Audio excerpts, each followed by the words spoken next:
Break के बाद आपका एक बार फिर से स्वागत है। तो लगातार हमारे सभी मेहमान हमारे साथ बने हुए हैं और हम चर्चा कर रहे हैं कि किस लिए आखिर ये मंथन किया जा रहा है, क्योंकि दिल्ली के अंदर यहाँ पर मुख्यमंत्री को बुलाया जाता है, झारखंड के मुख्यमंत्री हो या फिर छत्तीसगढ़ के मुख्यमंत्री हो, सभी जगह के जो नक्सल प्रभावित इलाके हैं वहाँ के मुख्यमंत्री को बुलाया जाता है, उनसे बातचीत की जाती है और ये मुद्दा निकालने की कोशिश की जाती है कि आखिर आतंकवाद से और माओवाद से किस तरह से निपटा जाए। यहाँ पर जो है पीयूष पंत जी, आपसे यहाँ पे एक पूछना चाहूंगा मैं कि किस तरह से अब यहाँ पर दिल्ली के अंदर बैठक होती है, मुख्यमंत्रियों को बुलाया जाता है और बैठक के अंदर अब जो निकलकर सामने आता है उसमें साफ तौर पर यह है कि कहीं ना कहीं अब सख्त कदम उठाने की बिल्कुल जरूरत है।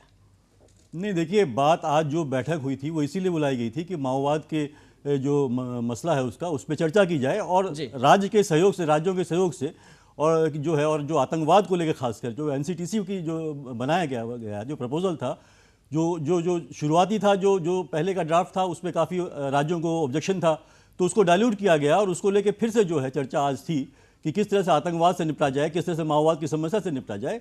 लेकिन आज भी जो है कई राज्यों के, खासकर गुजरात और क्या नाम, झारखंड, छत्तीसगढ़ के भी जो है मुख्यमंत्री रमन सिंह थे, उनका भी ऑब्जेक्शन था थोड़ा बहुत, और नरेंद्र मोदी का ऑब्जेक्शन था। तो इसको लेके बैठक में कहीं कोई एका नहीं बन पाया और बाद में चिदम्बरम को ये कहना पड़ा कि हम तो चाह रहे हैं कि एक सहमति बने, हमने डाइल्यूट भी कर दिया ड्राफ्ट जो पहले भेजा था राज्यों को, फिर भी जो राज्य सहमत नहीं हो रहे हैं। तो एक आज की जो बैठक रही वो इनकन्क्लूसिव रही वो। और तो इसमें सही बात भी, क्योंकि देखिए राज्यों को लगातार लगता है कि जो फेडरल कैरेक्टर है हमारे संविधान का, उसमें जो है केंद्र की तरफ से आतंकवाद के नाम पे, माओवाद के नाम पे, आंतरिक सुरक्षा के नाम पे लगातार हमला हो रहा है और केंद्र को यह लगता है कि भाई राज्य जो है सरकारें उतना नहीं कर रही हैं। बिल्कुल। लेकिन केंद्र को क्यों लगता है कि केंद्र के तार बंधे हुए हैं अमेरिका से। देखिए वहां से प्रेशर पड़ता है कि आप देखिए आतंकवाद को नहीं रोक पा रहे हो, हम पैसा नहीं भेजेंगे आपको, ये खेप नहीं आएगी आपके पास। तो ये देखिए बहुत ही ज्यादा अगर आप अंदर तक घुसेंगे इन चीजों को, बिल्कुल, तो ये पूरा खेल पैसों का खेल है। अभी मैं आपको बताऊं, देखिए डोडा में, कश्मीर में क्या हुआ, अभी एक सब इंस्पेक्टर जो है पकड़ा गया है जिसने वहां पे पुलिस थाने में हमला करवाने के लिए ग्रेनेड और हथियार जो है वहां पे सप्लाई किए थे, वो इसलिए कि उसको प्रमोशन मिले, उसको मेडल मिले। ये पूरा नेक्सस चल रहा है, यही मैं देखता हूं। आपको रोकना चाहूंगा यहाँ पर भोपाल से संजय द्विवेदी जी भी जो हमारे साथ लगातार जुड़े हैं, राजनीतिक विशेषज्ञ हैं। संजय द्विवेदी जी, यहाँ पर गृह मंत्री कह रहे हैं कि साफ तौर पर कि उनके पास पुख्ता सबूत है और अगर दिल्ली की अगर हम बात करें तो मुख्यमंत्री रमन सिंह यहाँ पर कहते हैं कि वो काफी गंभीर है और कहीं ना कहीं माओवाद से, आतंकवाद की तरफ निपटना चाहिए। यही यानी कहीं ना कहीं देखा जाए तो यहाँ पर गृह मंत्री और जो मुख्यमंत्री दोनों के जो विचार जो है अलग अलग है।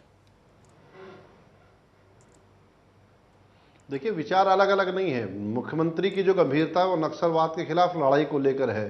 गृहमंत्री ने जो बात कही वो खासकर जो हमला हुआ है छत्तीसगढ़ में कांग्रेस के नेताओं पे, उसको लेके कही है।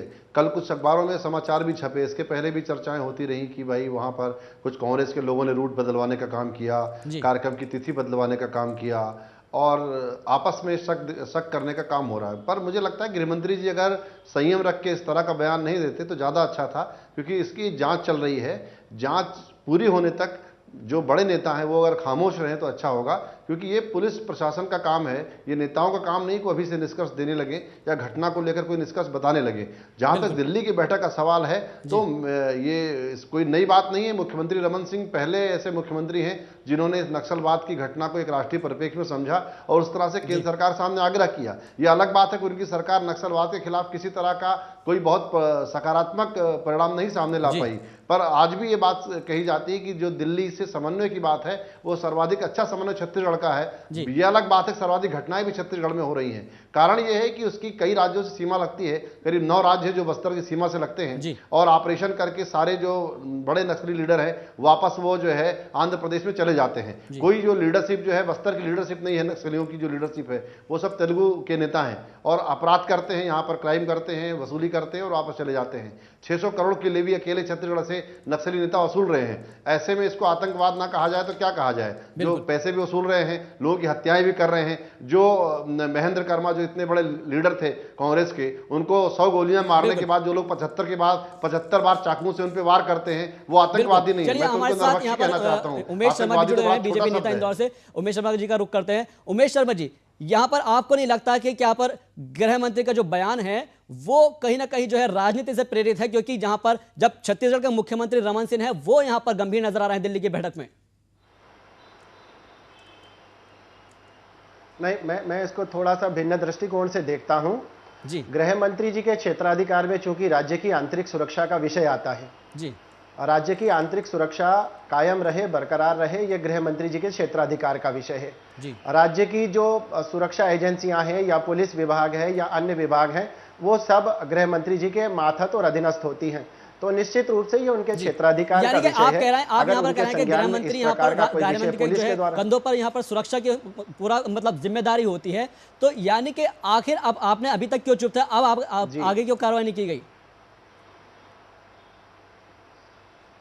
नहीं, क्षेत्राधिकार के विषय के में बात कर रहा था। और जो हमले का विषय है, नक्सलवाद केवल एक छत्तीसगढ़ राज्य की समस्या ऐसा नहीं है, ये देश भर में पूरा लाल कॉरिडोर बना दिया गया है। और ये जो माओवादियों द्वारा एक कॉरिडोर बनाया गया है, निश्चित रूप से ये बाहर का भी पैसा आ रहा है, विदेशी ताकतें भी इसमें सहयोग कर रही हैं। और मैंने जैसे प्रारंभ में कहा था कि ये भारत के विरुद्ध छेड़ा गया युद्ध है, ये किसी राज्य इकाई के विरुद्ध युद्ध नहीं है। और भारत के विरुद्ध जो युद्ध छेड़ा है, मुझे लगता है कि बहुत अच्छी पहल प्रधानमंत्री जी ने भी करी है। आज नक्सल प्रभावित राज्यों के मुख्यमंत्री के साथ बैठक चल रही है, उसका निष्कर्ष भी सामने आ रहा है। पर ये प्रभावी और परिणाम कारक रहे, ये देश की जनता अपेक्षा करती है। लेकिन उमेश जी, एक सवाल ये है कि जो वही बात जो अभी कह रहे थे कि यहाँ तो बैठक चल रही थी किस तरह से माओवाद से लड़ा जाए, किस तरह से आतंकवाद से लड़ा जाए, उधर आपके जो राज्य के गृह मंत्री कह देते हैं कि भाई हम तो जानते हैं कांग्रेस का हाथ है। तो ये वो पूरे मुद्दे को डाइवर्ट करने का काम नहीं किया उन्होंने? नहीं, ये क्या होता है कि देखो, सभी राजनीतिक दल जो हैं वो राजनीति तो करते हैं, पर राजनीति में मुझे लगता है कि आरोप प्रत्यारोप को उस स्तर पे नहीं जाना चाहिए कि जहां देश की अस्मिता और सुरक्षा का सवाल आए। ये जो पारस्परिक बयानबाजी की शुरुआत हुई है, मुझे लगता है कि इस नहीं, तो आप मानते हैं कि नंदीराम जी का वक्तव्य गलत था और सही टाइमिंग पे नहीं था? मैं संजय जी, क्या आप मानते हैं नंदीराम जी का वक्तव्य गलत था? मैं बहुत संक्षिप्त में समाप्त कर दूंगा जी। नहीं, आज देखिए, आप मुख्यमंत्री जी ने सदाशयता के साथ कहा कि हमें लगता है चूक हुई। अब इतनी सी बात उन्होंने कही कि हाँ हमें लगता है कि चूक हुई, उस बात को राजनीतिक वितंडावाद में फंसाया गया, उसके ऊपर राजनीति करी गई। एक राज्य का अभिभावक, एक राज्य का गार्जियन अगर गंभीरता से कोई बात कर रहा है तो वो राजनीति से प्रेरित होकर तो नहीं कह रहे थे। उन्होंने सहज रूप से कहा कि सुरक्षा में चूक हुई, ऐसा लगता है प्रथम दृष्टया। बिल्कुल, यानी आप मानते हैं कि कहीं ना कहीं सुरक्षा में भी चूक हुई है और इसके लिए सीधे तौर पर कहीं ना कहीं राज्य सरकार भी जिम्मेदार हो सकती है। और क्योंकि जिस तरह से यहाँ पर हमने देखा कि राज्य सरकार के ऊपर भी दबाव था और राज्य सरकार पूरी तरह से इसके लिए जिम्मेदार थी। आप सभी मेहमान हमारे साथ जुड़े, बहुत बहुत शुक्रिया तमाम हमारे साथ जुड़ने के लिए। पुष्पन जी आपका भी, और संजय द्विवेदी जी आपका भी, उमेश शर्मा जी आपका भी।